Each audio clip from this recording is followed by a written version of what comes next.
ദേ ഈ അടാറായിട്ട് ഉണ്ടാക്കിയ ആരായാലും ഒന്ന് വീണു, പക്ഷേ ഇത് ഉണ്ടാക്കാൻ ഇച്ചിരി മെനക്കേടാണ്. അതിനായിട്ട് ആദ്യം ചിക്കൻ ചെറിയ പീസാക്കണം, അത് അരയിലൊക്കെ ഏൽപ്പിച്ചോട്ടോ. എന്നിട്ട് ഈ ചിക്കൻ നന്നായിട്ട് മാഗ്നേറ്റ് ചെയ്യണം. അതിനായിട്ട് കോൺഫ്ലവർ, മൈദ, മുട്ട, ginger garlic paste, pepper powder, chilli powder, soya sauce, പിന്നെ ഇച്ചിരി ഉപ്പ് എല്ലാം കൂടി വെള്ളം ഒഴിച്ച് നല്ല തിക്ക് ബാറ്റർ ആക്കിയിട്ട് ചിക്കൻ അതിലിട്ട് മിക്സ് ചെയ്ത് നന്നായിട്ട് മാഗ്നേറ്റ് ചെയ്യാൻ വേണ്ടി വെക്കണം. അതിനായിട്ട് ഒരു 20 to 25 മിനിറ്റ്സ് മതി. എന്നിട്ട് നന്നായിട്ട് ഡീപ്പ് ഫ്രൈ ചെയ്യണം. നോട്ട് ദ പോയിൻറ്റ്, ഓയിലിൽ തന്നെ ഉണ്ടാക്കണം. ഈ പരിപാടി ഇച്ചിരി മെനക്കേറാണ്, അതുകൊണ്ട് അടുത്ത ആരെങ്കിലും ഉണ്ടെങ്കിൽ അവരെ ഏൽപ്പിക്കാം. ഇനി എന്താ, വേറൊരു പാൻ എടുക്കുക. അതിലേക്ക് നേരത്തെ നമ്മൾ ചിക്കൻ കോരിയെടുത്ത ആ ഓയിലില്ലേ, അതിൽ കുറച്ച് കാഷ്യൂ, സവാള, carrot, capsicum, ginger garlic paste, പിന്നെ കുറച്ച് ഉപ്പ് എല്ലാം കൂടി വേവിക്കാനായിട്ട് വെക്കാം. അപ്പോഴത്തേക്കും നമുക്ക് സോസ് സെറ്റാക്കി എടുക്കാം.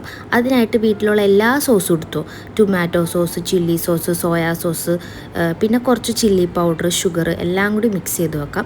എന്നിട്ട് നമ്മൾ ഈ സോസ് നമ്മൾ നേരത്തെ ഉണ്ടാക്കി വെച്ച ആ സാധനത്തിലേക്ക് ഒഴിക്കാം. എന്നിട്ട് കുറച്ച് ചൂടുവെള്ളം ഒഴിച്ചിട്ട് നമ്മുടെ ചിക്കൻ ഇടാൻ തീർന്നില്ല.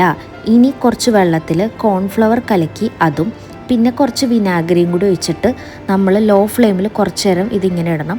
അങ്ങനെ നമ്മുടെ ചുടുചുടാ ഡ്രാഗൺ ചിക്കൻ ഇവിടെ റെഡിയായി വന്നിട്ടുണ്ട്. വേണമെങ്കിൽ കുറച്ച് അലങ്കാരപ്പണിക്ക് കുറച്ച് സെസമി സീഡൊക്കെ ഇടാം. നല്ല ടേസ്റ്റാണ്, എല്ലാവരും ട്രൈ ചെയ്യുക. ഞാൻ ഡിസ്ക്രിപ്ഷൻ ബോക്സിൽ റെസിപ്പി ഇടാം, എല്ലാവരും ട്രൈ ചെയ്ത് ഫീഡ്ബാക്ക് അറിയിക്കും.